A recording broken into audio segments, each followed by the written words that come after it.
Ladies and gentlemen, welcome to lecture number 13. So in this lecture, we will be talking about implicit differentiation. And by the way, I would like you to be very, to pay attention to what we will discuss in this lecture today, because this will be very important, especially when we'll deal with related rates problems or applications in physics problems. Also, I've done I want to say like a warm-up, let's say, last lecture when where we talked about the chain rule, right? We saw what it means, how to differentiate functions, composite functions. And in this lecture, we will use basically the same technique, and you will see the difference between the two. All right, so by the way, I would like to say Happy Women's Day to all women in this class. All right, so let's get started. So let me start with some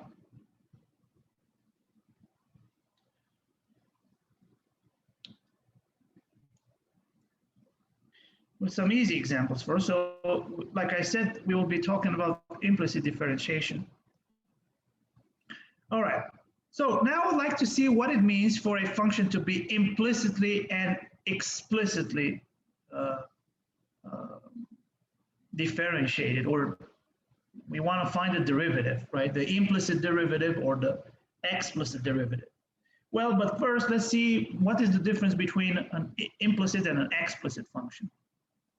All right, I would like you to look at this equation. You see, this equation, y equals the square root of 1 minus x squared, right?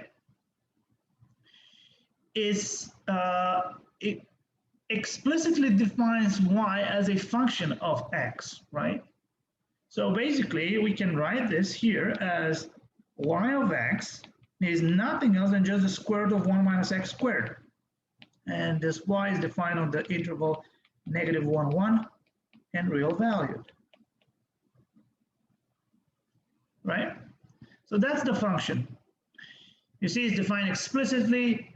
For values of x, we have a function of x, which is nothing else than just the square root of 1 minus x squared. But also, if you look at it closely, if you square this, you can also define it implicitly by just, instead of writing y equals the square root of 1 minus x squared, you can write it implicitly as an equation, right? Which is x squared plus y squared equals 1. And this time y is between 0 and 1. Can you tell me what is this? What is the equation of what is this? X squared plus y squared equals 1. What is this? Exactly.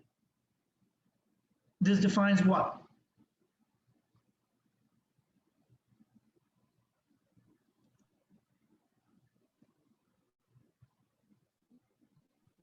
Circle, x squared plus y squared equals 1. A circle. Exactly, a unit circle, a circle of radius 1, right? So this is by the equation, which is a circle of radius 1. Great. Okay. So we would like to see how to explicit differentiate this. Okay, you know how to explicit differentiate this. Look at it. We just take the derivative of that function, and now we're going to use the chain rule, right? So let's be careful here. You see, here we're going to use the chain rule. So we have to differentiate with respect to x, this function u of x. And in our case, u of x is nothing else than just 1 minus x squared, everything to the power 1/2. So now we will differentiate this, right? So this would be this guy here, right? So u prime of x will be 1 minus x squared by the chain rule. Pay attention here, it's very important. Here I apply the chain rule. To what power? To 1/2 minus 1. And here we'll put the 1/2 in front of it, times And here, let's not forget, it's also times the quantity inside prime, 1 minus x squared prime, right? And now this guy here will give me this. And this guy here, right? If you look at it, this is 1/2 minus 1 is negative 1/2, will give me this guy here. Okay, putting everything together, we're going to obtain, well, this guy here. So that's the derivative. So in other words, the derivative of this guy is this guy here. Well, this was explicit differentiation. Again, we wrote this as y as a function of x, and we just differentiated. All right, that's great. That's beautiful. Now we would like to see what it means. So again, we just applied the chain rule here, right? I hope it's clear for everyone. Is what we have talked about last time. Okay. Now, what we would like to do is to see how to implicit differentiate this. And this time, well, like I said, I want you to look back at the equation, right? The implicit equation, which is x squared plus y squared equals 1. So now let's differentiate this. So let me move forward. In fact, I would like to ask you, how would you implicit differentiate this equation here? In fact, now let me ask you, how would you do it? So if you have this equation here,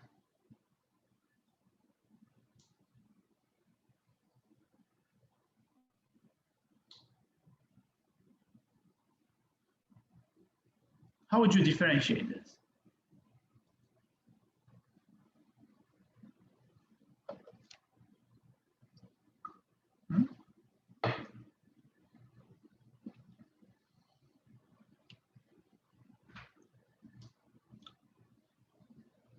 Let's see. I see some. So let's see. Muhammad already says the answer. Okay, great. Yes.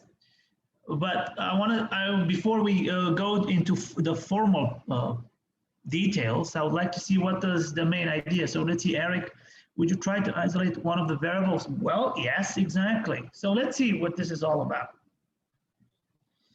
Okay, let's see the implicit differentiation this time. And I would like to see, you see, you have the equation.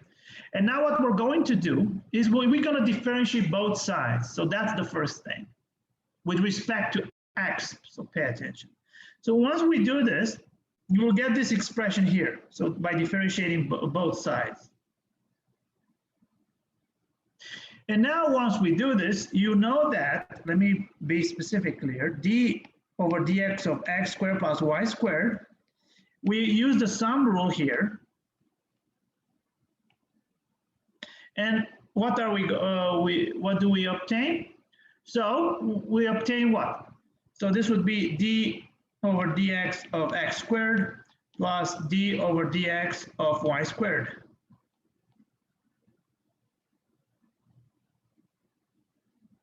Right? So now this guy here, you see here I have the derivative of with respect to x of x squared, which will be 2x. So this guy here is nothing else than just 2x. And this guy here, pay attention, is the derivative of a function y with respect to x. So for this one here, we will use the chain rule. This will be 2y times y prime, or dy over dx. So here, chain rule. And you will find it here. So you see, you have 2x here, which is the derivative of, so let me write it again here. So it's the derivative with respect to x of x squared. And you have d2y dy over dx, which is nothing else than just the derivative with respect to x of y squared. So I would like you to distinguish between the two. You see, y this time is defined implicitly as a function of x, right? X squared is defined explicit, so it's just a function. It's a given function, right? It's a quadratic function. All right, so now we have this. Now, you see, I applied the chain rule, so that was the second step. And now the third step, what we need to do, we need to isolate. And we need to solve the equation for dy over dx. So that's what we need to do. And so once we solve this, we're going to get this, right? It's quite easy because, let me write it.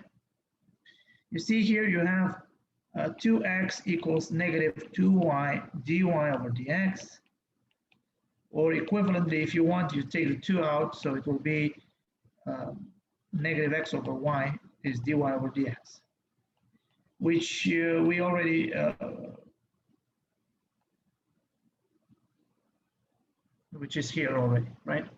And now, well, since dy over dx is negative x over y, right?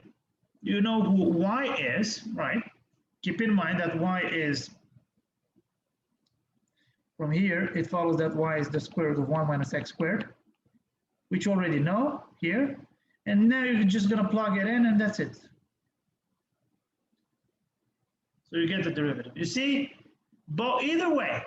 So once again, let me go back to the explicit differentiation, right? As you can see here, again, I use the chain rule, and I found the derivative, right? Let's call this the explicit derivative. But in the same way, I can do an implicit differentiation, right? As you can see here. Again, this will come down to, can you guys hear me well? Because I feel my internet connection is pretty slow. So it's okay, right? Okay. All right, great. All right, great. Okay, but also we can see this implicitly, right? We can find the derivative implicitly by using, again, the chain rule, basically. But I would like you to get used to this kind of implicit differentiation, because we will make use of it, and this will be very important for our future purposes. Okay, that's beautiful. Now I would like to see an example, and I would like you to think of this. Okay, look at it.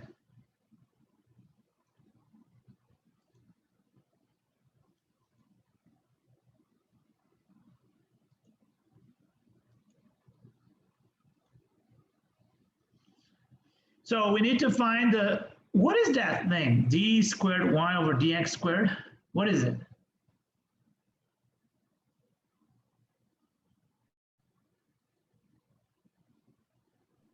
Derivative. What kind of derivative? Exactly, double or the second derivative, right? So we need to differentiate twice. So think about it.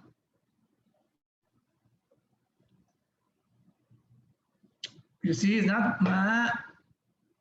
is the second derivative of y, but with respect to x, not with respect to y.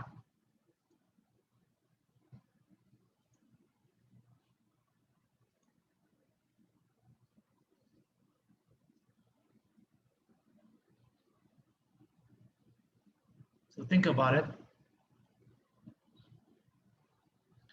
You know, I don't want to talk all the time so that the interpreters, poor guys, they will just, I want to make their life easier a bit.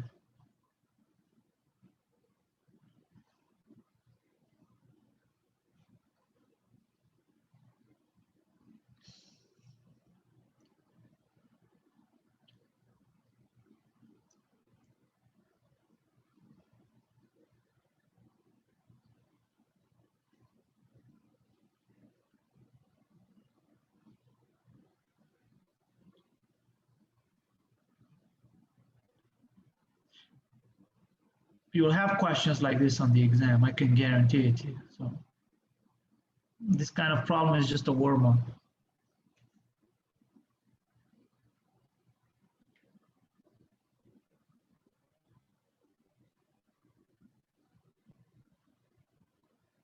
No, pay attention. See, okay, that's a good question that actually Travis asked. When you have here is the second dx squared means, okay, let me translate this so that you can understand it better. This guy means d over dx of dy over dx. You see, I'm taking the derivative twice, and that's the notation. Dx squared is dx. So taking the derivative with respect to x twice. So what do you think? So let's see. First, we need to find the first derivative. So in other words, we need to find this guy here. Who is this guy? So once we find out who this guy is, then we can also find the second derivative. So we would like to use implicit differentiation. As you can see here, we have an equation which is given implicitly in both x and y. So let's do it. I'm differentiating both sides. So you see, just like above, we need to take the derivative of both sides of the expression. So in other words, this is what I'm doing. So I'm taking the derivative with respect to x of 3x squared minus 5x minus 5y squared equals the derivative with respect to x of 12.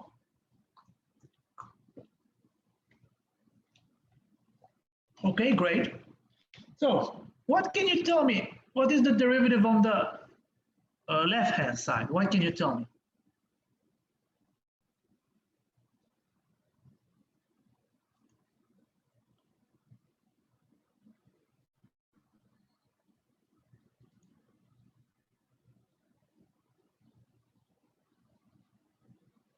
So 6x, you see, that's the problem. The first one is good, is 6x and minus 10y times dy dx, right? So pay attention.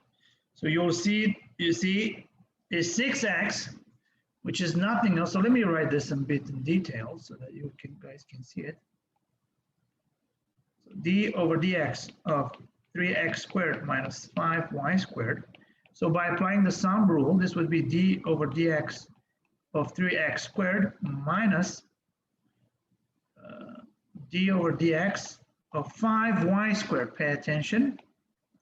The first one is quite clear. So this guy here, it's obvious. So it is 6x. But this guy here is nothing else than just 10y times, do not forget this because it's defined implicitly, dy over dx, which you guys find it here. See?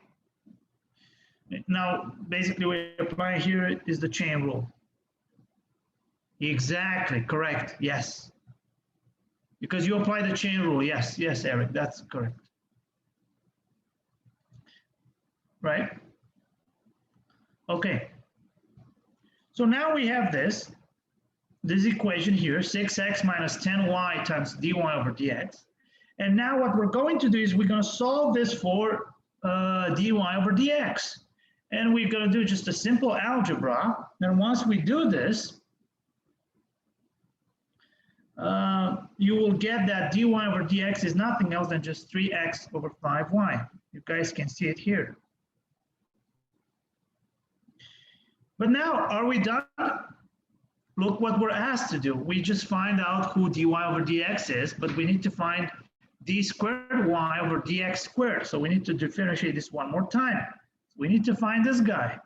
All right, no problem. Let's implicit differentiate it one more time. So here we have the quotient rule because, okay, let me write it. Explicitly, you see this guy here is nothing else than just d over dx of dy over dx. Or the derivative with respect to x of this guy, 3x over 5y. So pay attention, y here will be a function of x. I'd like to stress this out again. So the only thing that we're going to do here is just to apply the quotient rule.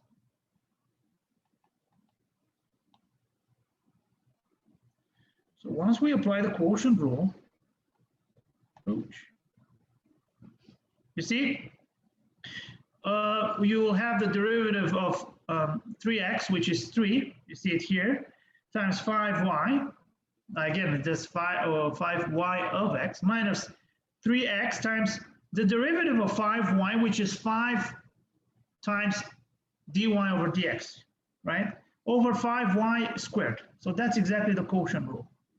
And now, by doing the algebra, we're just going to substitute what dy over dx is. You see it here. This guy here, you see, this guy, we already know who this guy is 3x over 5y. So we're going to substitute, and then you'll find everything here. So that's, okay, I mean, you'll find it here. So d squared y over dx squared is 15y squared minus 9x squared over 25y cubed. So that's the second derivative. You see, we just applied the implicit differentiation. All right, let's see. Do you have any questions regarding this? Is it clear for everybody? Before I move to another example, let's see, any questions?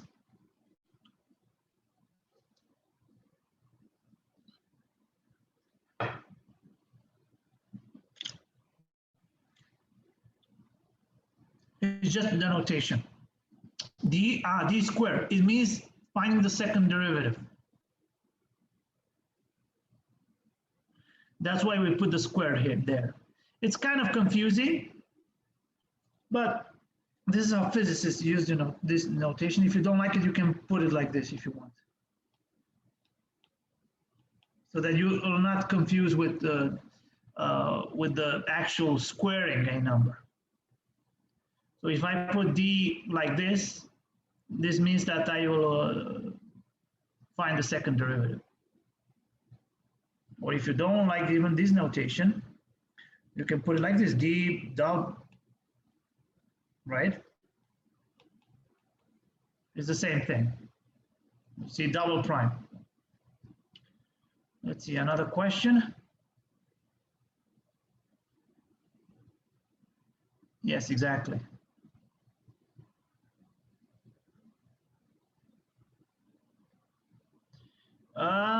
You can differentiate that as well, but I think it's easy to separate. Yeah, Abdul, it's easy to separate the equation. Just dy over dx, what's with the derivative, just put them aside, and what's with the function, and then you can differentiate. It's easier, it's more logical to do it so.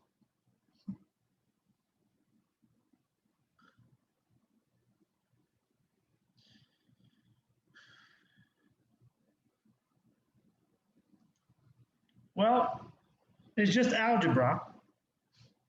Okay, let's do it. You see, let me write it actually. We have, let me write it here. So we have d squared y over dx squared is 5y times 3 minus 3x times 5 dy over dx, which is 3x over 5y. Everything over 5y squared. Now 5 here will cancel, right? And then you'll have what? This would be equal to what? Let's see. You have there over y, so it will be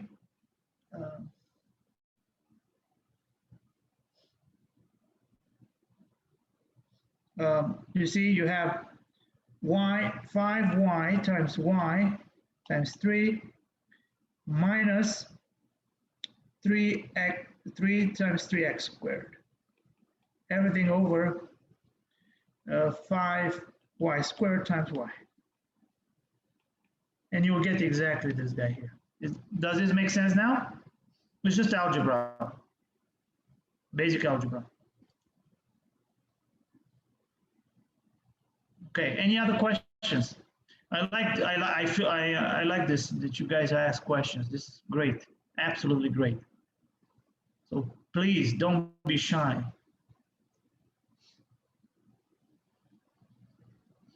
Because I don't want to move on unless everything is understood by as many people as possible. If ideal will be by all of you. But any other questions?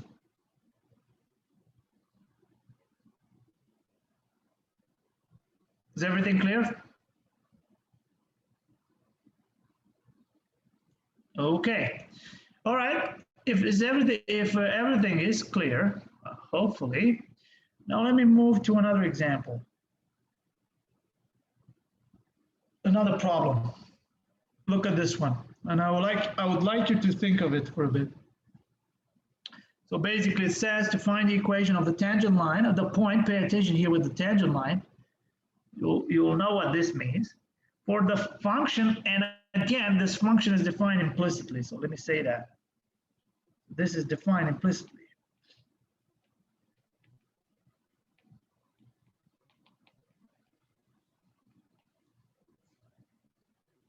Okay, think about it for a minute or two, and then we'll see.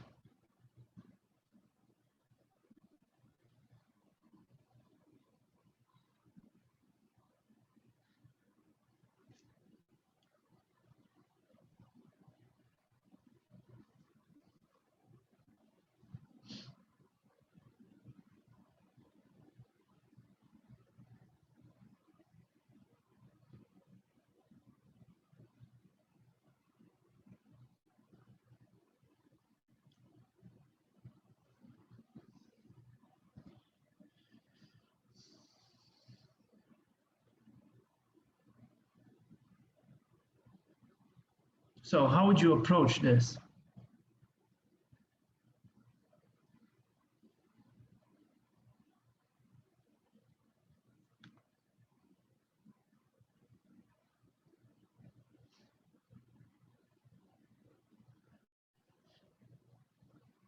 So yes, we will differentiate, correct? So we'll differentiate it. Okay, so first let's do, but let's see what the problem asks us. Yes, we need to find dy over dx, but we need even more than that. So what we need to do is the following. We need to find the slope of the tangent line at the point of coordinates 3 and 3. So this means that we need to find the derivative of y with respect to x when x equals 3 and y equals 3. That's exactly what we need to do. So just like Abdul Eric said, we need to find dy over dx. So first we need to find the derivative using implicit differentiation. So let's do that. So let's differentiate both sides, and I would like you to be very careful here. So you see, once we differentiate both sides here, we will get that. Again, we will use implicit differentiation. So we will get that d over dx of x squared plus y squared is d over dx of 6xy, right? So that's the derivative of both sides. Okay, now I'm going to ask you, see, on the right-hand side, we don't just have a constant, so we have something there. Maybe you will tell me what. And on the left-hand side, we also have something. Okay, first, can you tell me what is the derivative of the quantity on the left-hand side?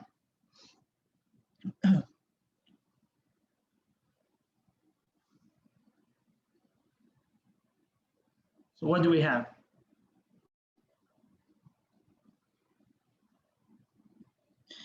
So let's see. Sabrina says here, so it's 3x squared plus 3y squared dy. Sabrina says something. Yes. The left hand side is correct. The right hand side, no, it's not 0. Look. Okay, so the left hand side. So let's write it. So this guy here is 3x squared plus 3y squared dy over dx. Correct, I agree. But what are we? So let's see. Another question. Is the right hand side? Pay attention, pay attention. What do we have on the right hand side? Guys, pay attention.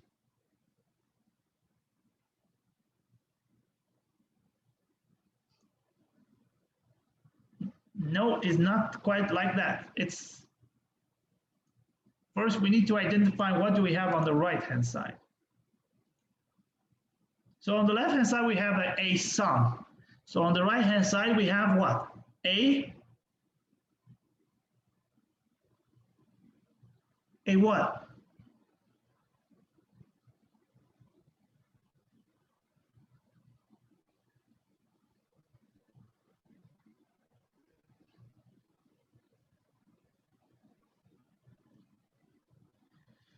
Come on, help me. Don't leave me here. Aha, we have a product. We see, yes, Renee, correct. We do have a product, correct. So what are we going to do with the product? We will apply what?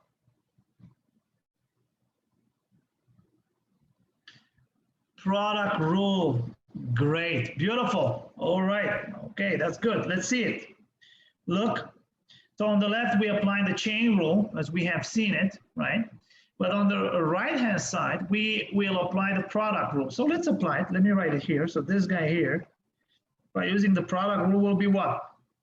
Will be, well, we can take the constant 6 out. So it will be 6 x, right, times dy over, okay, let me write it this way. So I'll take the 6 out. And we will have xy prime, right? So it will be x prime times y plus x times y prime, which is dy over dx.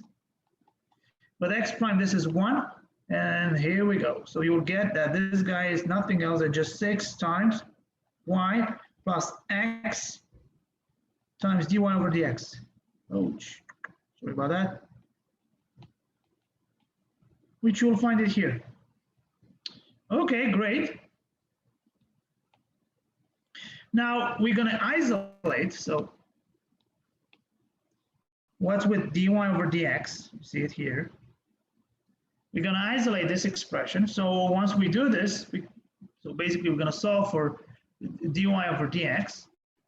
And once we do this, you will get this expression here. So you see, you're going to take 6x on the left-hand side, and so you'll get this. And now you're going to write this as a fraction, and guess what?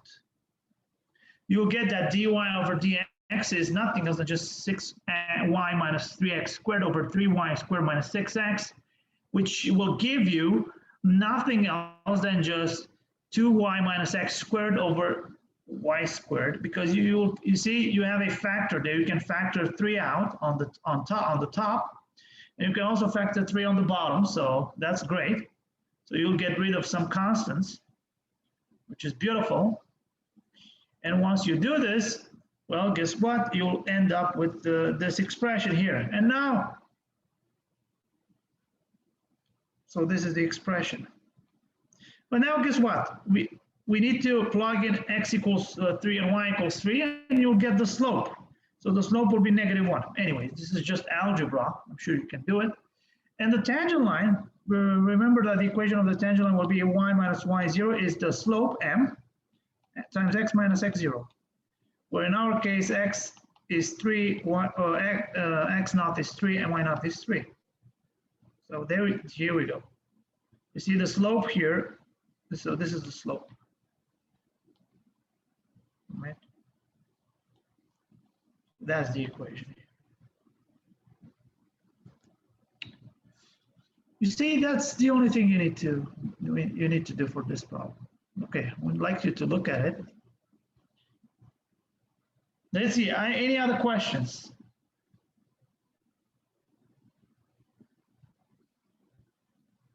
Regarding this problem?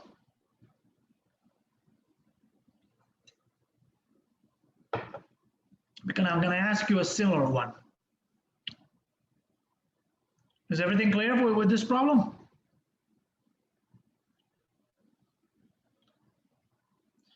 Okay, that's great. All right, I want you to look at this one. So for the same thing, for the same equation, I'm asking you, where is the tangent line horizontal for this function, for this one, for this equation, let's say?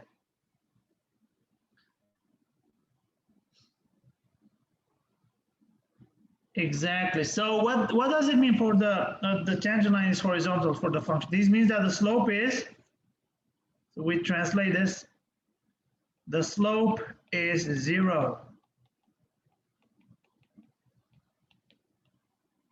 That's what we mean by this. So this means that we need to differentiate again, and we have to set up the derivative. So the slope is 0, which means that the derivative dy over dx is 0. Beautiful. So we're going to do the same thing. We're gonna find dy over dx, and then we're gonna set it equal to 0. So we see the tangent line. This means that the tangent line is horizontal if and only if the slope is 0, if and only if dy over dx is 0. So let's do that. But we already found the dy over dx, right? You see it above here? Look at it here. See here? Because it's the same equation. So we're gonna set it equal to 0 here. And now this means that since this is a fraction, the denominator must be different than 0, but the numerator will be 0. So dy 2y minus x squared is 0, or y equals 1/2 x squared. And now we're going to use this to solve this equation. So we find out that this guy is this, and now we're going to plug it back into this equation here. X cubed plus y cubed equals 6xy. Oh my God. So now we're going to plug it in.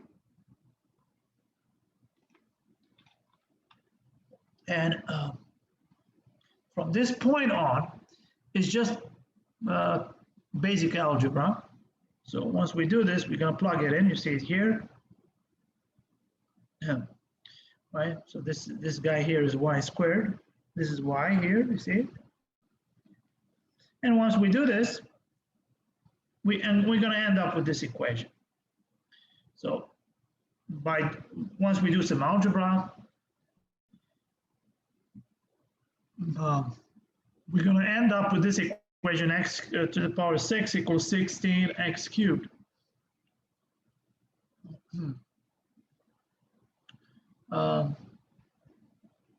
And you will get that x equals 0 or x equals the cube root of 16, which is, so these are the points.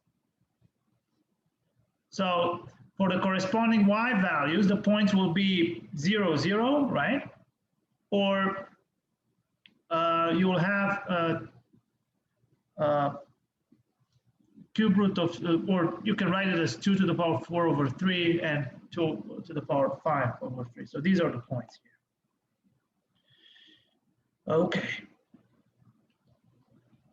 Okay, now let me go back to something that we did last time, and I would like you to stare at these derivatives. So derivatives of the inverse trigonometric functions this time, right? We have seen last time when we talked about the chain rule, we have seen the derivatives of elementary functions and also trigonometric functions, but this time, I would like you to look at the derivatives of the inverse trigonometric functions. You see, sine inverse, or sometimes you write this as arc sine. This guy here can also be written as arc sine of x, arc sine of u, right? In fact, let me write it here. In fact, let me do it here. So sine inverse, so notations. Sine inverse of u is arc sine of u. Cosine inverse of u is arc cosine of u. And also let me write the tangent and the cotangent. Tan inverse of u is, we can also write as arctan of u, and cotangent inverse of u can also write it as arc cotangent of u. If you don't like the notations with the inverses, because you know sometimes you will be like, oh, something to -1, it will be 1 over that something, but I think we said this at the beginning, that's not the case. But either way, if you don't like the notations with sine to the power -1 as the inverse, you can also use arc sine, arc cosine, arc tangent, arc cotangent. Like I said, just a notation. The same for the derivative, right? You know, because mathematics can be confusing. You use the same notation for different things. You'll be like, okay, which one is it? So if you don't like that, you can just invent your own notations. I don't mind that. All right, I would like you to look very closely at these formulas. You remember the derivative of arc sine is nothing else, so let me write it here. Arc sine of x prime was nothing else than just 1 over the square root of 1 minus x squared times x prime of x prime, which is 1. So this is, so the usual derivative for the arc sine is just the same as this one right here. See it here, but this time is not just x squared, it will be u of x. But also, since it's we have a composition of function and we apply the chain, you'll always have the derivative of u prime of x. And the same goes for the others. The same goes for cosine, the same goes for tangent, the same for, for the arc cosine, for the cosine inverse, for the tangent inverse, for the cosine, cotangent inverse, and secant inverse and cosecant inverse. So for all inverses, right? So this is nothing else than just the chain rule. Okay, now let's see how are we going to deduce the first one, right, using the chain rule. I'd like to show you this example. Well, it's kind of a artificial way of showing it, but it's like killing mosquitoes with the atomic bomb. But anyway, I want to show you the power of the implicit differentiation or the chain rule. All right, what we're going to do is the following. So we're going to set up y to be the sine inverse of x, right? And now this means that, okay, let's write it here. So y equals sine inverse of x, right? And what we're going to do is the following. We will apply function sine. So here, just apply sine on both sides. So this will imply that sine of y will be sine inverse of x. Now, from lecture, I think, whatever, 1 or what is the composition between a function and its inverse, which will give you what?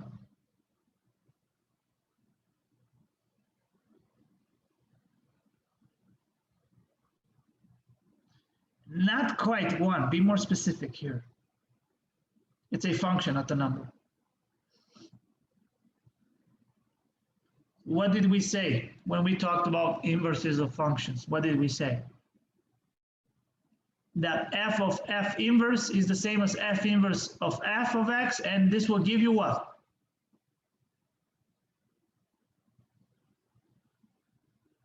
Tell me.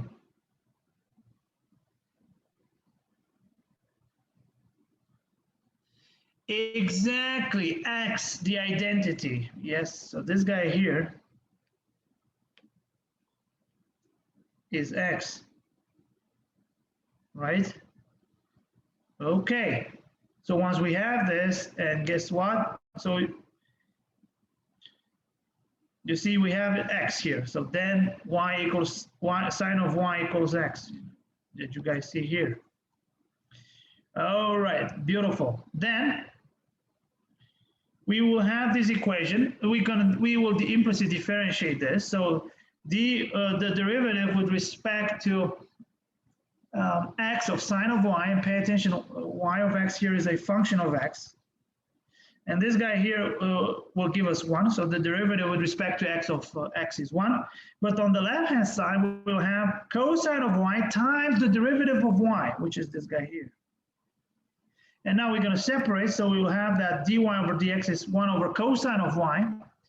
But let's keep in mind that cosine of y, we know that sine squared of y plus cosine squared of y, the fundamental trigonometric identity is 1.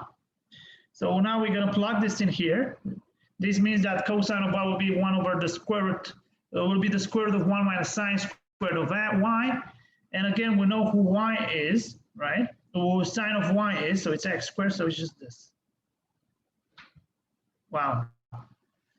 Anyway, it's just like very artificial proof, but I wanted you to see how we can use implicit differentiation to find the derivative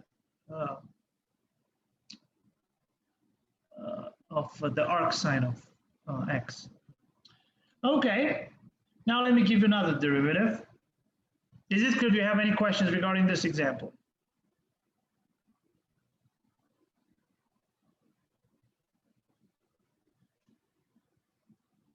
Tyler, I see you want to say something?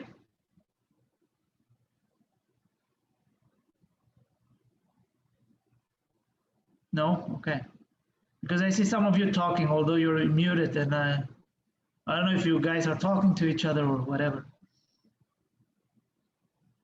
Is it clear? Do you have any questions regarding this?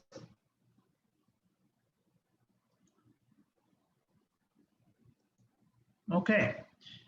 All right, let's move on. Okay, I would like you to find the derivative of this guy. It's e to the power tangent inverse of x with respect to x. So think about it for a couple of minutes. Because we will see a bunch of examples from now on using chain rule.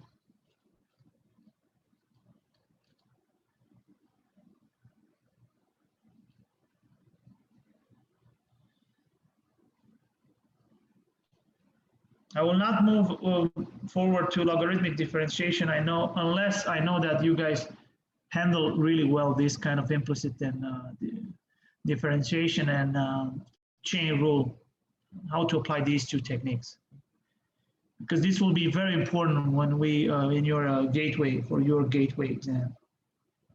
So think about this for a minute or two.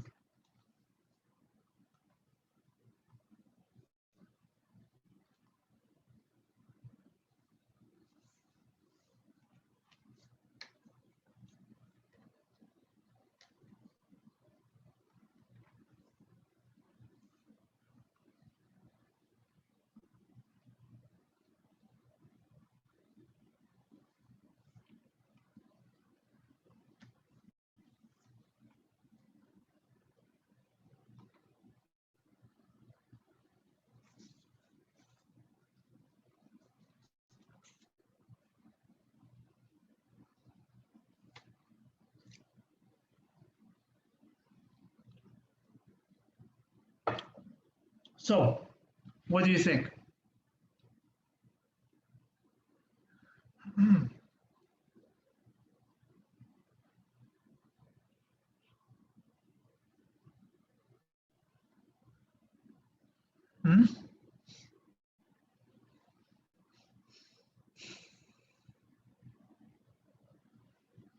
So this is a function here, right? E to the arc tan of x. Yes, that's correct. But anyway, let's not go fast. So here we need to find, this guy is nothing else. Let me just rewrite it. So that the derivative with respect to x of e to the power a function, let's say u of x, where u of x is nothing else than just the tangent inverse of x. Okay, first, I would like you to tell me what is the derivative of this guy, or any function u, is what? What is the derivative with respect to x of e to the power u of x, is what?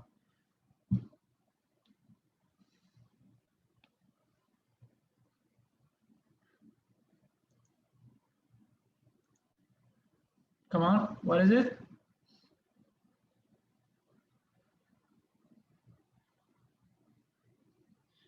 Is e to the power u of x times u prime of x, right? So du over dx.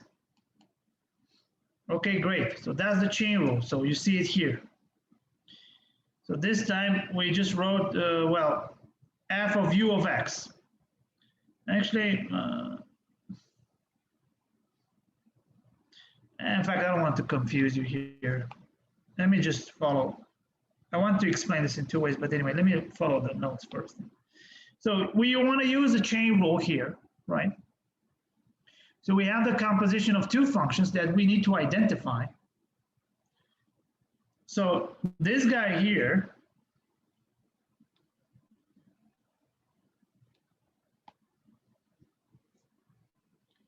is f of u of x. And now we need to identify who, by the chain rule, we know that this is the derivative of f of u with respect to u times the derivative of u with respect to x. Now I would like you to tell me who is who is u of x and who is f of u.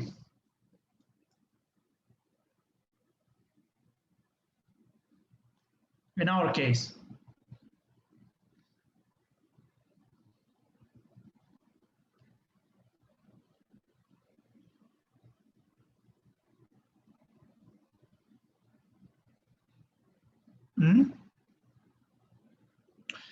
Let's see. So u of x is and f of u exactly like Jasper says, exactly. See, so u of x will be so u of x will be arctangent of x, and f of u is e to the power u. So now let's find the derivatives of each one of them. Let me look on this guy here. So what is it? What is u prime of x? So it's arctangent of x prime. Is what? Can you tell me what is the derivative of this guy?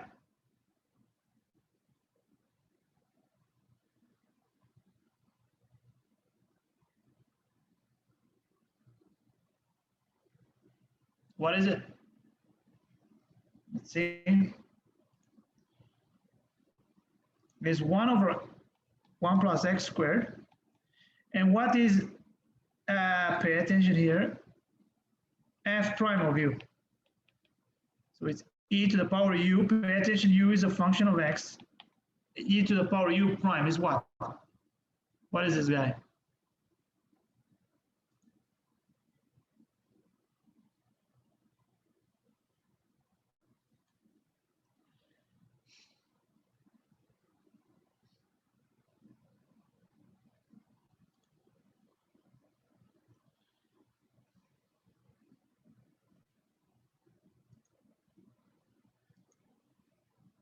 Okay, what's the derivative of e to the u? So it's e to the power u times du over dx, because it's a function of x, right?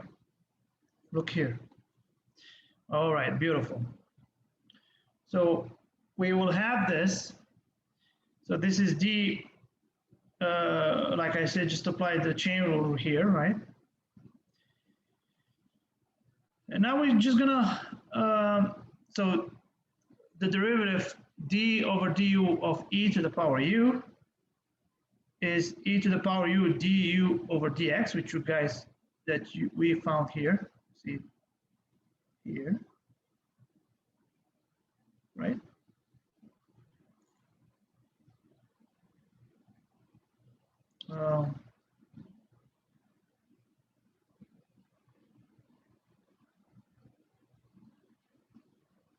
Wait. Yes, exactly. So now we're going to find, okay, let me just stop. So now we will find, so it will be e to the power u, which is the u of x is tangent inverse of x times 1 over 1 plus x squared. Right, so that's the derivative of this guy here. Right. Okay. All right. Let's see another example. Oh, I want you to look at this guy here. So in the same fashion, let's look at this guy.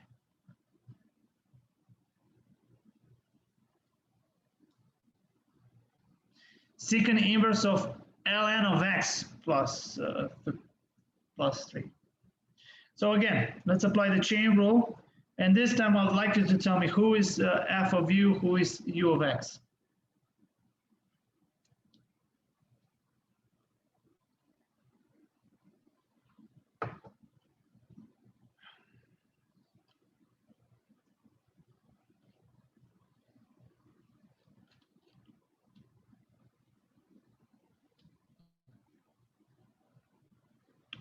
Who is f of u, who is u of x? And who is f of u?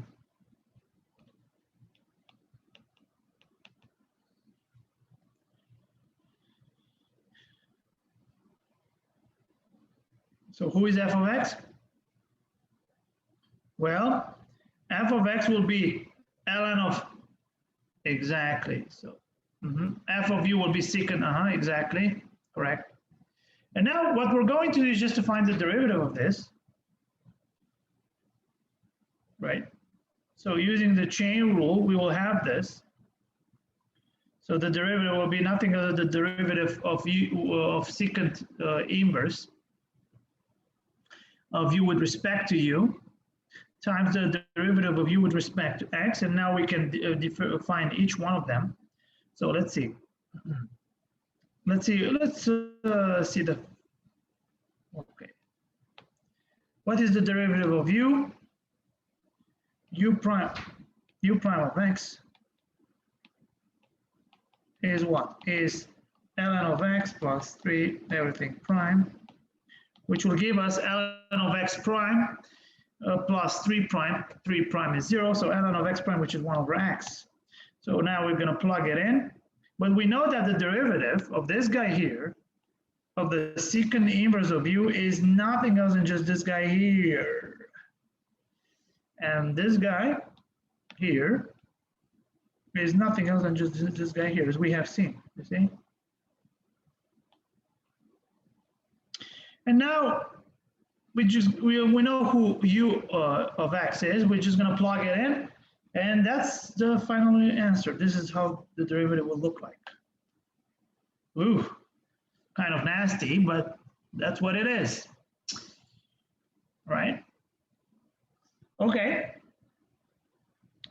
Okay. Any questions regarding this example?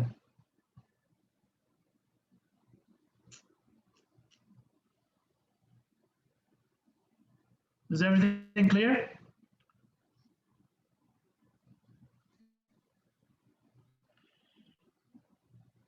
All right. Well, the next thing that I would like to say and maybe prove, and next time I'll do examples because I don't want to rush through things. Maybe I'll devote the Wednesday lecture. We will be talking about the derivatives of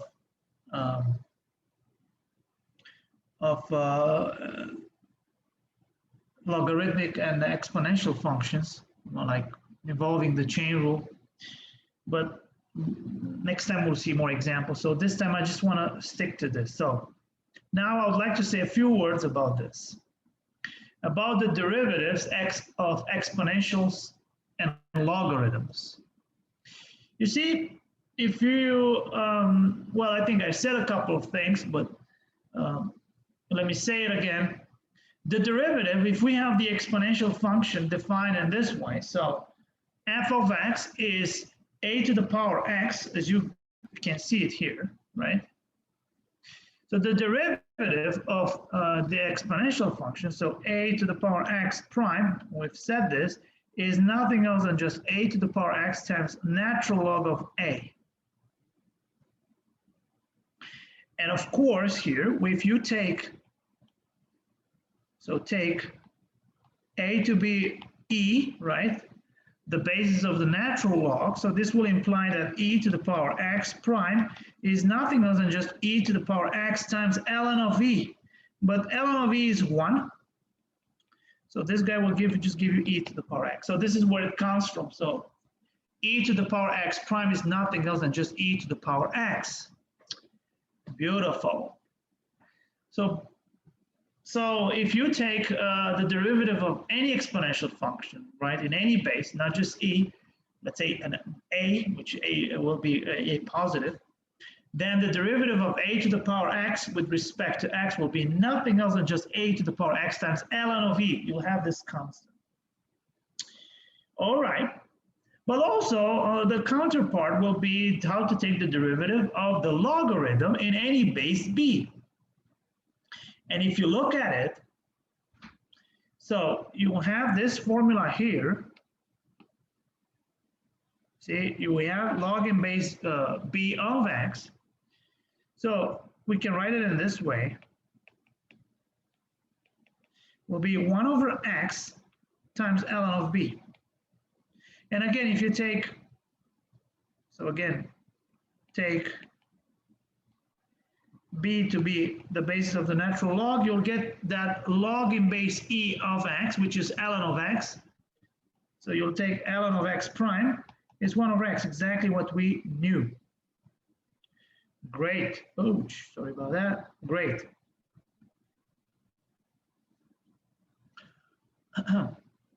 But like I said, in more general, you'll have this. So keep this in mind. And now we would like to generalize this too.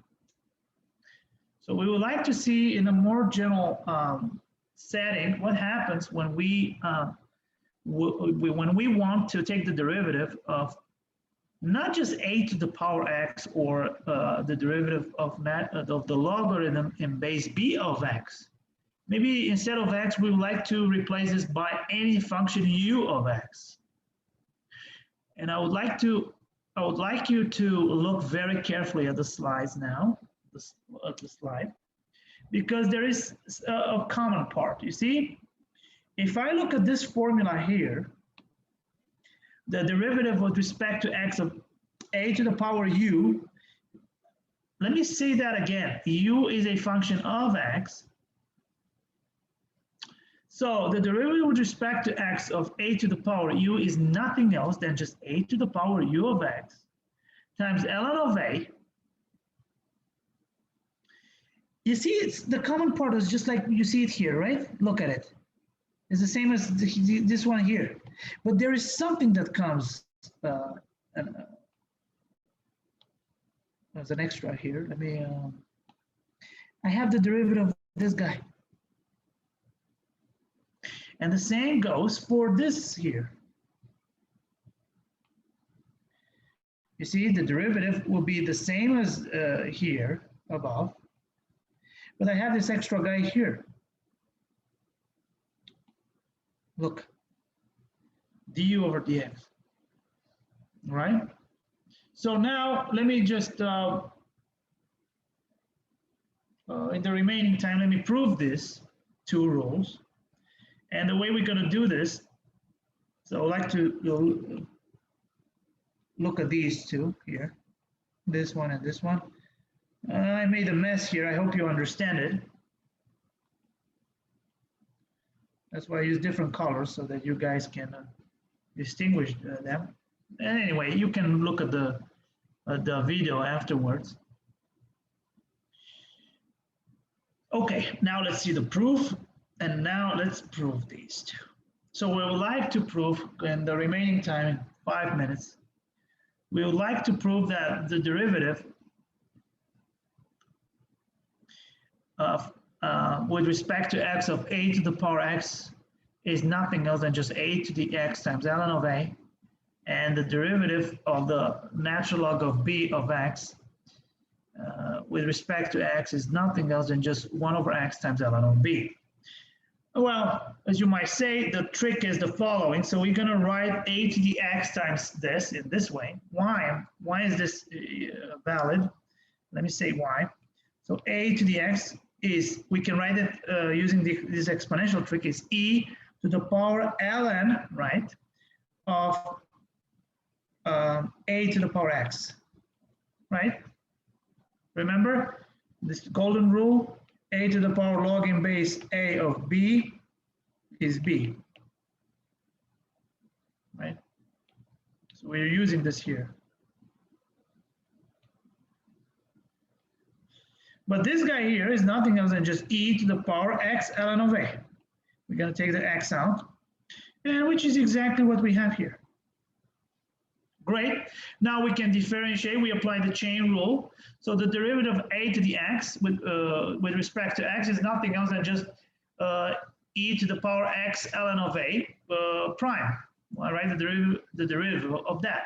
But now we use the chain rule because we know that e to the power u of x prime is e to the power u of x times u prime of x. Great, and we use this here, so this is the chain rule that we are using here.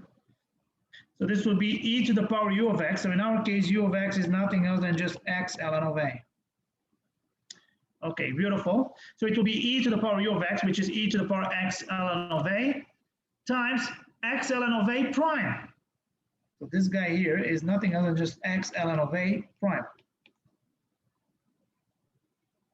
So that's it. So the first one is good, right? Let's see for the second one. So we're gonna change the base. So we're gonna change it to the base e, right? The base of the natural log.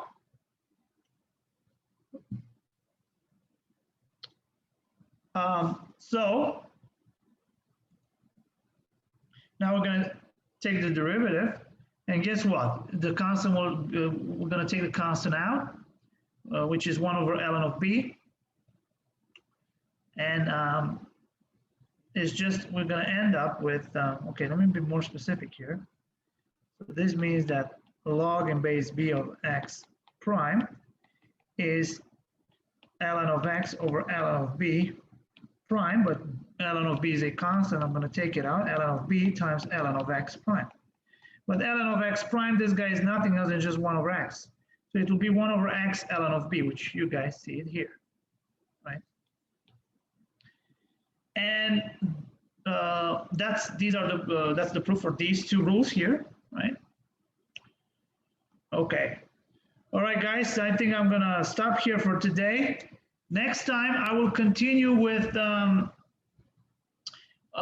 more examples of exponential and logarithmic differentiation.